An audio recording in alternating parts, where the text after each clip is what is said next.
का chapter number 1 start कर रहे हैं और एग्ज़ाम्पल हमारे पास 3 है। अब हम एग्ज़ाम्पल नंबर 3 में जैसा कि हमें ये फंक्शन दिया गया है। सबसे पहले मैंने अपनी पहली वीडियोस में बता चुकी हूँ कि हमारे पास जब रेंज एंड डोमेन फाइंड करते हैं तो हमारे पास अनडिफाइंड फंक्शन नहीं होना चाहिए, मीन्स कि बट्टे में ज़ीरो नहीं आना चाहिए। बट्टे में ज़ीरो आता है तो हमारे पास फंक्शन अनडिफाइंड हो जाता है। फिर सेकंड कंडीशन थी कि हमारे पास कम्प्लेक्स नंबर नहीं होना चाहिए जिसमें -1 आता है अंडर रूट के नीचे। अब हमारे पास ये ऐसा फंक्शन है कि हमारे पास जब नीचे ज़ीरो आएगा तो फंक्शन ऑटोमेटिक अनडिफाइंड हो जाएगा। हमारी ये वाली कंडीशन को ये फॉलो कर रहा है। अब सबसे पहले हम जो नीचे वैल्यूज़ हमें दी जाती हैं हम उसको इज़ इक्वल टू ज़ीरो के कर देते हैं। ये वैल्यूज़ हम ले लेते हैं, उसको ज़ीरो के इक्वल कर देते हैं। एक्स का स्क्वायर ले लेते हैं, इज़ इक्वल टू 4 कर देते हैं। तो हमारे पास जब हम इसका अंडर रूट लेते हैं तो प्लस एंड माइनस में 2 आ जाता है। अब इसमें हम खुद पुटिंग करके देखते हैं कि जब हम इसके अंदर माइनस पुट कर रहे हैं तो हमें वो ज़ीरो दे रहा है, जिसकी वजह से फंक्शन अनडिफाइंड हो रहा है। तो बेसिकली हमारे पास ऑल रियल नंबर आ जाएंगे। माइनस मतलब हम इसको कट कर रहे हैं 2 को और -2 को और 2 को कट कर रहे हैं, ये हमारी डोमेन में ऐड नहीं है और बाकी सारे नंबर ऐड हैं डोमेन के अंदर। अब जैसा कि हमें पता है कि हमारे पास जो रेंज बनती है, हमारे पास जो आंसर आता है वही हमारी डोमेन का हिस्सा बनते हैं, रेंज का हिस्सा बनते हैं। अब हमने जब पुटिंग की तो हमारे पास ये फंक्शन अनडिफाइंड बन रहा है, तो इसलिए हमारे पास जो बेसिकली रेंज बन रही है वो -इन्फिनाइट से लेकर +इन्फिनाइट तक आ रही है, क्योंकि जब हमने पुटिंग की तो हमारे पास ये इन्फिनाइट दे रहा है। और इसी तरह से नेगेटिव में नेगेटिव इन्फिनाइट एंड प्लस में प्लस इन्फिनाइट देगा, जिसकी वजह से ये हमारे पास रेंज बन रही है इन्फिनाइट से +इन्फिनाइट तक। सब एग्जाम्पल नंबर 4 है और हमारे पास ये फंक्शन दिया गया है। हमने पहले ही डिस्कस कर चुके हैं कि हमारे पास अनडिफाइंड नहीं होना चाहिए, कम्प्लेक्स नंबर नहीं होना चाहिए। अब हम इसकी डोमेन एंड रेंज फाइंड करते हैं। हम फर्स्ट ऑफ ऑल देखते हैं कि हमारे पास जो फंक्शन दिया जाता है हम उसको कर देते हैं इज़ इक्वल टू ज़ीरो के। जब हम इज़ इक्वल टू ज़ीरो के करते हैं तो हमारे पास ये फंक्शन आता है, तो हम इसका स्केयर ख़त्म करने के लिए हम पहले तो इधर ले जाएंगे, ये प्लस का हो जाएगा। फिर हमने इसका स्केयर ख़त्म करना है। जब स्केयर ख़त्म करेंगे तो हमारे पास दो वैल्यूज़ आती हैं, प्लस एंड -3 में आएगी जब हम इसका अंडर रूट लेंगे। अब बेसिकली अब हम देखते हैं कि ये हमारे रेंज में डोमेन में ऐड होता है कि नहीं होता। अब हमने जैसे पुटिंग की इस वैल्यूज़ में, हमारे पास फंक्शन था, हमने माइनस पुट करके देखा तो हमारे पास ज़ीरो आ रहा है। ज़ीरो तो कम्प्लेक्स नंबर नहीं होता। हमने जैसे कि पढ़ा है कम्प्लेक्स नंबर तो वो होता है जो -1 के अंदर आता है, -2 के अंदर आता है। इसी तरह अगर हम +3 की बात करते हैं तब भी वो ज़ीरो देता है। तो हमारे पास बेसिकली 3 जो हमने -3 ऐड किया तो हमारे पास ज़ीरो आंसर आया, तो मीन्स कि ये हमारे पास कम्प्लेक्स नहीं दे रहा। तो हमारे पास -3 भी ऐड होगा, +3 भी ऐड होगा। अब हमने कहा ये हमारे पास जो ब्रैकेट होती है क्लोज, ये हमारे पास इसका मतलब होता है कि हमारे पास ये ऐड नहीं है, और इसका मतलब होता है कि हमारे पास ऐड है फंक्शन। -इन्फिनाइट से लेकर जो वैल्यूज़ होंगी वो ऐड नहीं होंगी, 3 ऐड होगा हमारे पास। फिर यूनियन लगाया हमने कहा कि हमारे पास +3 भी ऐड है, इन्फिनाइट तक नहीं ऐड वैल्यूज़ हमारे पास। अब ये हमारे पास डोमेन निकल आई। अब हम रेंज की बात करते हैं। रेंज तो हमारे पास हमें पता है कि जो हमारे पास आंसर निकलता है वही हमारे पास रेंज होता है। अब हमने 3 पुट किया तो हमारे पास क्या निकला, ज़ीरो। -3 पुट किया ज़ीरो, +3 पुट किया तो हमारे पास ज़ीरो। हमने कहा था ना पहले ही वीडियो में कि हमने 3 को ऐड रखा है, तो मतलब हमारे पास ज़ीरो भी ऐड होगा, बट +इन्फिनाइट तक, मतलब इन्फिनाइट ऐड नहीं होगा दरम्यान में, खाली सिर्फ ज़ीरो ऐड होगा, क्योंकि हमने 3 ऐड किया है और +3 ऐड किया है, तो उसका आंसर दोनों का ही ज़ीरो आया है। तो हमारे पास ये ज़ीरो ऐड है। अगर बेसिकली अगर हम देखते इसमें से किसी फंक्शन का आंसर कोई भी ऐसी वैल्यूज़ होती 2 आ जाता, तो हम वो भी कहते कि हमारे पास यूनियन, फिर हम यूनियन लगा के बताते कि हमारे पास 2 भी ऐड है और इन्फिनाइट तक जहाँ से होगा फिर वो देखा जाएगा, रेंज में पता लग जाता है देख के। बस एग्जाम्पल नंबर 6 है, ये हमारे पास पीस वाइज फंक्शन होते हैं। अब हम इसको हल करते हैं।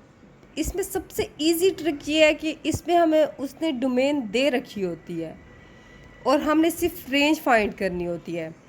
अब उसने कहा कि हमारे पास जब ये आ जाते हैं, इज इक्वल टू का साइन आ जाता है, तो इसके मतलब होता है कि ये हमारे पास दोनों ऐड हैं डोमेन में। और जब हमारे पास इज इक्वल टू का साइन मौजूद नहीं होता तो इसका मतलब है ये हमारे पास ऐड नहीं है। अब ये ऐड है। अब हमने जो डोमेन देखी उसमें हमें उसने ऑटोमेटिक बता दिया कि 0 एंड 1 ये दोनों ऐड हैं डोमेन में। फिर यूनियन का साइन लगाते हैं हम लोग। 1 हमारे पास ऐड नहीं है, उसने खुद बता दिया है। मैंने अभी बताया कि इज इक्वल टू का साइन होता है तो ही मतलब ये ऐड होता है डोमेन में। उसने बताया कि ये डोमेन में ऐड नहीं है तो हमने ये वाली ब्रैकेट लगाई और उसने कहा कि 2 ऐड है तो हमने 2 को ऐड कर दिया, ये हमारे पास डोमेन आ गई इसकी। अब हम रेंज निकालते हैं। हमें पता है कि ना हमारे पास जो आंसर में वैल्यूज़ निकलती हैं वो हमारे डोमेन का हिस्सा बनती हैं, रेंज का हिस्सा बनती हैं। अब जब हमने वैल्यूज़ पुट की, फर्स्ट उसने हमारे पास डोमेन में 0 दिया, हमने x में पुट किया 0 हमारे पास आया, और हमने फिर x में 1 पुट किया तो हमारे पास 1 आया। अब नीचे वाले फंक्शन की बारी थी तो हमने उसमें हमें उसने दिया 1, हमने पुट किया तो हमारे पास 0 आ रहा है। और फिर उसने दिया हमें 2 तो हमने पुट किया 2 ने हमें दिया 1। अब दोनों के ही सेम 0 एंड 1 आ रहे हैं तो हम दरमियान में यूनियन का ही साइन लगाते हैं हमेशा डोमेन एंड रेंज में। कभी इंटरसेक्शन का साइन नहीं आता, यूनियन का ही आता है। तो हमें पता है यूनियन में हमारे पास क्या आता है, जब हम यूनियन निकालते हैं दो चीज़ें सेम आती हैं तो हमारे पास 0 1 ही आता है आंसर में। एग्जाम्पल नंबर 2 स्टार्ट कर रहे हैं। हमारे पास x की वैल्यू दी गई है, y की वैल्यू दी गई है। रिप्रेजेंट करना है the equation of the circle को रिप्रेजेंट करना है। बेसिकली ऐसे समझ लें हमने इसको प्रूव करना है। इन दो वैल्यूज़ के ज़रिए हमने ये इक्वेशन फाइंड करनी है। अब हम इसको इक्वेशन नंबर 1 का नाम दे देते हैं, इसको इक्वेशन नंबर 2 का। सबसे पहले हम इस दोनों को ऐड कर लेते हैं, equation number 1 and equation number 2 को। हमने जब ऐड किया x प्लस वाई फिर is equal to a cos plus a sine, हम इन दोनों को ऐड कर दिया। अब हमने सेम बनाना है तो हमने सबसे पहले ऐड तो कर लिया, ठीक है, ये ऐड हो गए। अब हमने देखा इसके ऊपर स्केयर लगा हुआ है तो हमने ना बोथ साइड स्केयर ले लिया। अब हमने स्केयर लिया तो हमारे पास x के ऊपर भी स्केयर आ गया प्लस y के ऊपर भी स्केयर आ गया, और हमारे पास a के ऊपर भी स्केयर आ गया जैसे हमारे पास ये वैल्यू दी गई है। इसको उसके ऊपर भी स्केयर प्लस a के ऊपर भी साइन के ऊपर भी स्केयर आ गया। अब ये हमने वैसे का वैसे लिख दिया। अब देखा हमने कि कौन सी वैल्यूज़ हमारे पास कॉमन आ रही हैं, तो हमारे पास a का स्केयर कॉमन आ रहा था तो हमारे पास कोस बचता है प्लस फिर साइन बचता है। अब हमारे पास कोस का स्केयर प्लस साइन का स्केयर किसके इक्वल आता है, 1 के इक्वल आता है, हम पहले पढ़ चुके हैं। तो हमने वैसे की वैसी वैल्यूज़ लिखी इज इक्वल टू, फिर हमने a, अब हमने इसकी जगह पे क्या लिखा 1 लिख दिया तो हमारे पास ये इक्वेशन निकल आई और ये प्रूव हो गया, ये हमारे पास सर्कल की इक्वेशन बन गई। अब हम आते हैं एग्जाम्पल नंबर 3 की तरफ। जी, एग्जाम्पल नंबर 3 है, हमारे पास कोस का स्केयर x है, साइन का स्केयर x है इज इक्वल टू 1। हमने प्रूफ करना है इसको। अब हम इसकी सबसे पहले जो छोटी वैल्यूज़ होती है ना, हम उसी को ही प्रूफ करते हैं। हमारे पास सबसे छोटी ये है तो हम इसको प्रूफ कर रहे हैं। अब हमें पता है जैसे कि कोस की हमारे पास होती है ई x plus E minus x over 2। फिर हमारे पास साइन क्या आता है ई x minus E minus x आता है, फिर ओवर 2 आता है। हमने सबसे पहले एक चीज़ याद रखनी है कि हमारे पास साइन में जब आएगा तो माइनस लिखेंगे, जब कोस में आएगा तो हमने प्लस लिखना है, ये बात याद रखनी है। बाकी इक्वेशन सारा कुछ सेम ही है। अब हमने पुट किया एक्स कोस एक्स को हमने जब पुट किया इसके अंदर तो हमारे पास ये आया, हमने इसको पुट कर दिया, ऊपर स्केयर लगा दिया माइनस, फिर हमारे पास जो साइन की वैल्यू थी हमने वो पुट की और स्केयर लगा दिया। हमने प्रूफ करना था इसलिए मैंने ये साइड पे ये भी लिख दिया कि इज इक्वल टू 1 के इक्वल करना है हमने इसको, ठीक है। अब हमने सबसे पहले इस फार्मूला खोलना है। हमारे पास फार्मूला कौन सा होता है, a का square plus 2ab plus b का स्क्वायर। अब हमने यही फार्मूला खोलना था, तो हमने सबसे पहले तो ए की वैल्यू निकाली, इसके ऊपर स्क्वायर दे दिया। अब हमारे पास 2a भी लिखना था ना, तो हमने यहाँ मैं आपको बताती हूँ, ये देखो 2, ये a है, ये b है। अब देखो इसकी वे नीचे वाली बेस सेम है, तो हम इसकी पावर्स को ऊपर इकट्ठे लिख लेते हैं। हमने पीछे पढ़ चुके हैं 6th-7th क्लास में। तो हमारे पास 2 आया। अब जब ये माइनस और प्लस कट गए तो हमारे पास 0 आया। जब हमारे पास किसी भी फंक्शन किसी भी अल्फ़ाबेट के ऊपर 0 आता है तो वो हमारे पास 1 के इक्वल हो जाता है। तो हमने इसकी जगह 2 लिख दिया। हमारे पास क्या आंसर आया 2, तो हमने 2 लिख दिया। फिर हमारे पास ये माइनस का स्क्वायर जिसे हमने खोला फार्मूला ये वाला, फिर ओवर 4 आया। अब इसी को भी इसी तरह से खोल लेंगे, नीचे 4 आ जाएगा, पर इधर माइनस आएगा क्योंकि हमने फार्मूले में माइनस लिखा हुआ था हमारे पास। अब हम इन दोनों का एलसीएम ले रहे हैं। एलसीएम में हमारे पास ये वैल्यू वैसे की वैसे आएगी और दरमियान में माइनस का साइन आएगा। फिर हमारे पास ये वैल्यूज़ भी वैसे की वैसे आ जाएंगी।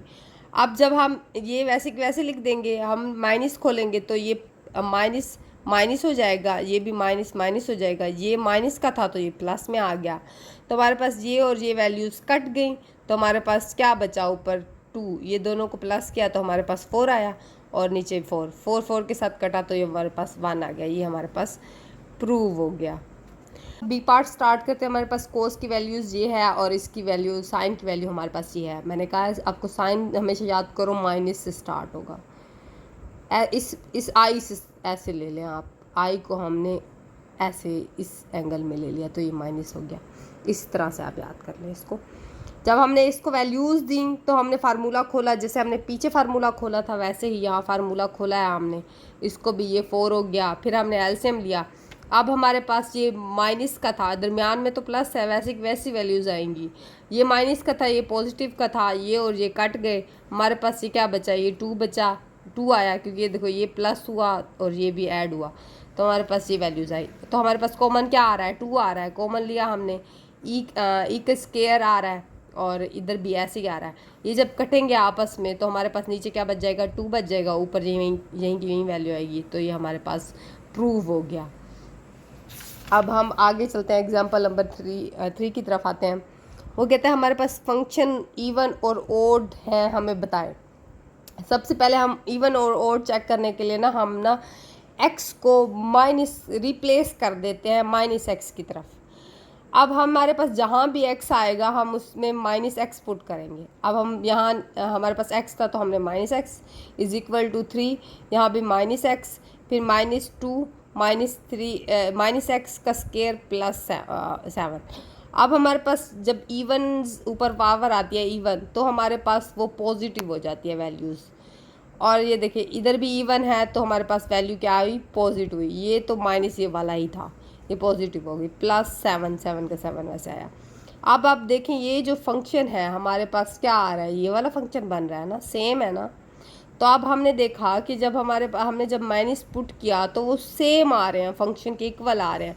तो ये हमारे पास इवन फंक्शन हो रहा है, हमारे पास माइनस तो नहीं आया। अगर आता तो हम कॉमन लेते तो यहाँ माइनस आता। अब हम आगे देख लेते हैं ना, आप लोगों को फाइन समझ आ जाएगी ओड में।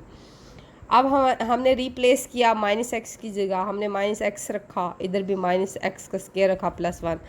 अब ये जो माइनस था अब इसकी ओड वैल्यूज़ है, पावर ओड है ना, जैसे समझे 1 है इसके ऊपर, तो उसने अपना माइनस बाहर निकाल दिया। और ये इवन था, ये पॉजिटिव हो गया, ये प्लस। अब देखें हमारे पास फंक्शन ऊपर क्या दिया गया है, इधर माइनस उसने अलग कर लिया, इसलिए हमारे पास माइनस यहाँ आ गया। जो माइनस अलग किया, देखें माइनस को हम कट लें तो ये हमारे पास फंक्शन बच रहा है ना, फंक्शन है। तो हमने ये फंक्शन वैसे का वैसे लिखा, माइनस साइड हो गया। अब ये हमारे पास क्या हो गया, ओड फंक्शन हो गया, ओड, क्योंकि हमारे पास माइनस वैल्यूज़ आ गई है यहाँ पे, ओड हो गया। अब हम साइन की बात करते हैं। तो जैसा कि मैं पहले बता चुकी हूँ, साइन ना अपना उगाल देता है, मतलब माइनस अगर उसको माइनस दो तो वो माइनस बाहर फेंक देता है। अब इसी तरह हम रिप्लेस कर रहे हैं माइनस एक्स की तरफ। अब हमने यहाँ भी माइनस एक्स पुट किया, यहाँ भी माइनस एक्स पुट किया। हमारे पास जो होता है ना, साइन अगर माइनस में आए तो वो बाहर माइनस दे देता है, और अगर प्लस कोस आए तो वो प्लस दे देता है। जैसे हमने इधर भी पढ़ा था कि हमारे पास यहाँ साइन में माइनस दिया, इधर पॉजिटिव दिया हुआ था कोस में।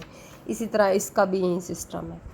तो अब ये माइनस बाहर आ गया, प्लस कोस आ गया। अगर हम अब देखिए हमारे पास दोनों तरफ प्लस आ रहे हैं, अगर हम कॉमन भी लेते हैं ना तो हमारा फंक्शन नहीं बनता, क्योंकि दोनों तरफ ही पॉजिटिव है। अगर मैं यहाँ माइनस लेती हूँ फॉर एग्जांपल, ये पॉजिटिव हो जाएगा, फिर कोस हमारे पास माइनस आ जाएगा। ये ना तो हमारे पास ओड फंक्शन है, ना ही हमारे पास इवन फंक्शन है, क्योंकि दोनों ही स्टेटमेंट पूरी नहीं कर रहा।